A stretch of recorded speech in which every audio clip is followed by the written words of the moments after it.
여러분 나라를 위해서 요즘 기도 많이 하시죠? 어떤 기도를 하시나요? 저는 그런 기도를 합니다. 하나님, 이 나라가 은혜를 잊은 나라가 되지 않게 해주십시오. 누가 친구인지를 잊지 않는 나라가 되게 해주십시오. 그런 기도를 합니다. 6.25 전쟁 때 미군 전사자 숫자가 36,740명입니다. 실종자가 4,000명 가까이 됩니다. 4만 명이 넘는 젊은이들이 이 땅을 위해서 피 흘렸습니다. 여러분, 내 자식이 얼마나 귀합니까? 내 자식이 참으로 이름도 잘 알지 못하는 나라에 가서 그 나라를 위해서 싸우다가 죽었다. 얼마나 충격적인 일입니까? 또 감동적인 일입니까? 예전에 우리 교회 다니시다가 저 목동으로 이사 가신 집사님 부부가 있는데 두 분 다 경찰입니다. 그분들이 했던 얘기가 있습니다. 목사님, 요즘은 참 극성스러워요. 이제 의경이나 정경이 시위 진압을 나가면 그 자리에 그 부모가 온답니다. 부모가 와서 자기 아이를 막 밀면 막 소리친대요. 여봐요, 왜 우리 아이 밀어요? 라고 한다라고 하더라고요.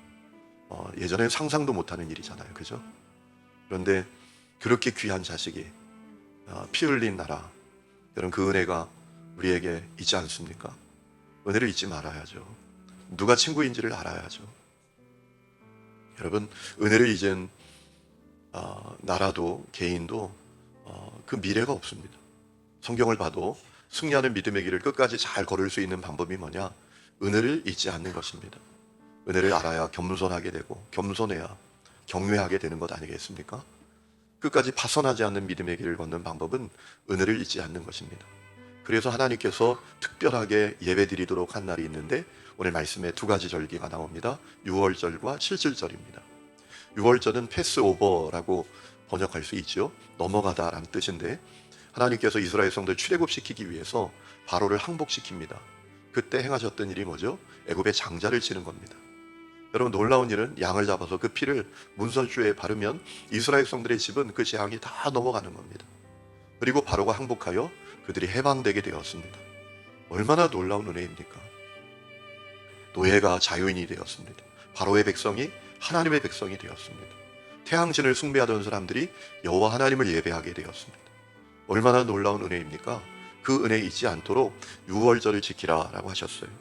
오늘 말씀 16절 말씀을 보면 유대력으로 1월 14일 첫째 달 14째 날, 우리가 지키는 절기로 보면 7월 14일 정도 됩니다.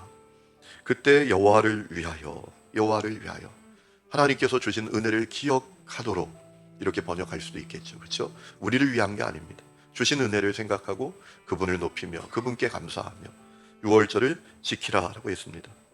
여러분, 이 말씀을 보아서 6월절은 하루만 지키는 절기였구나라는 사실을 생각하게 됩니다. 출애굽기의 말씀을 보면 6월절은 어떤 제사도 어떤 의식도 행하지 않습니다. 그저 그날 밤에, 6월절 밤에 가족들이 다 둘러앉아서 양을 잡아서 함께 먹는 겁니다. 그러면서 하나님께서 우리에게 주신 은혜를 다음 세대에게 다 증언해 주는 거예요. 여러분, 하나님의 방법이 대단히 중요하잖아요. 가정사역으로 유명한 송기럼 목사님이 하셨던 얘기가 있습니다. 최고의 교육 장소가 어디냐? 밥상머리라는 거예요. 밥상머리에서 최고의 교육이 이루어진다라는 겁니다. 하나님도 자녀들과 함께 6월절 식사를 하면서 부모가 얘기해 주는 거죠. 야, 우리가 어떻게 이렇게 자유인이 된 줄 아니? 우리가 어떻게 이렇게 복되게 살 수 있는지 아니? 그러면서 하나님의 베풀어 주신 그 은혜를 쭉 이야기해 주도록 하셨다라는 거죠. 송기령 목사님이 그런 얘기를 하는 것을 제가 본 적이 있는데요. 그게 자기의 얘기가 아니라 하버드 대학교 대학원에서 연구 결과라는 거예요. 밥상이 잘 되어 있는 가정은 자녀들의 사회성, 인성, 또 그들의 어떤 학업 성취도가 뛰어나다라는 거예요. 밥상 교육이 잘 되어 있는 가정들은. 그렇지 않은 가정보다. 여러분, 하나님께서 얼마나 놀라운 분이신지를 우리가 알게 되지 않습니까? 여러분, 오늘 우리도 가족 식사 자리를 만들어서 우리 자녀들에게, 우리 후손들에게, 여기 있는 우리 연로한 성도들은 우리 손주들에게 여러분이 만난 나의 복음을 얘기해 줘야 돼요.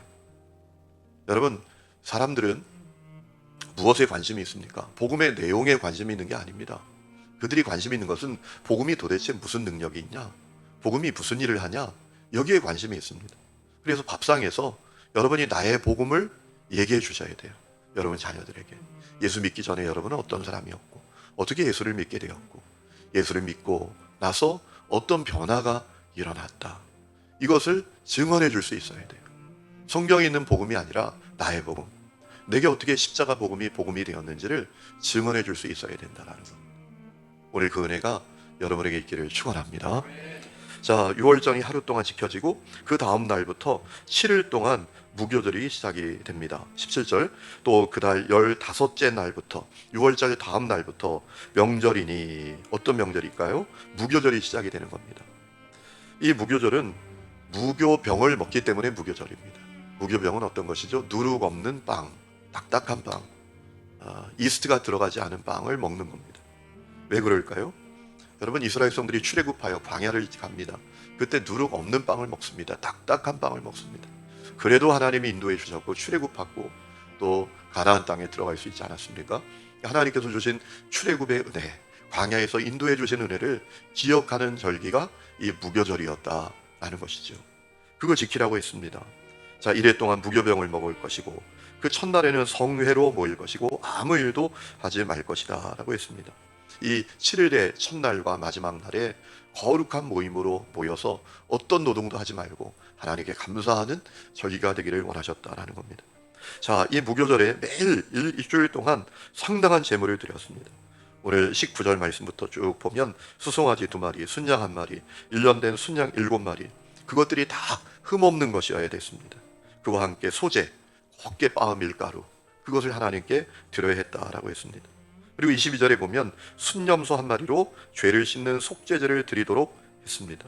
왜 그럴까요? 회개 없는 기쁨, 회개 없는 감사, 이거 아무 의미 없다라는 거죠. 하나님은 회개하고 하나님께 감사하고 기뻐하기를 원하셨다라는 것입니다. 여러분, 이런 생각해 봅니다. 이 정도 하면 하나님의 은혜를 기억할 수 있지 않았겠습니까? 아니, 일주일 동안 그 하루도 아니고요, 매일매일 이 상당한 양의 제물을 드리면서 하나님께 감사했다면 여러분, 하나님의 은혜는 잊지 않는 겁니다. 야, 정말 우리가 하나님의 은혜지. 아마 그런 사람들도 있지 않았겠습니까? 자녀들 가운데 이거 도대체 왜 이렇게 해야 되느냐고 일주일 동안. 그때 다시 의미를 깨닫고 다시 하나님의 은혜를 기억하지 않았겠습니까? 그런데 안타까운 것은 이스라엘 백성들이 이 유월절을 제대로 지키지 못했습니다. 그래서 어떤 일이 벌어졌죠? 그들이 하나님의 은혜를 잊어버리고 그리고 범죄하고 타락한 백성이 되어서 결국 아수르와 바벨론에게 비참하게 멸망당하고 또 로마에게 멸망당하고 그런 안타까움이 있었다라는 것이죠. 여러분, 은혜를 기억해야 합니다. 여러분, 우리가 받은 은혜가 얼마나 큽니까?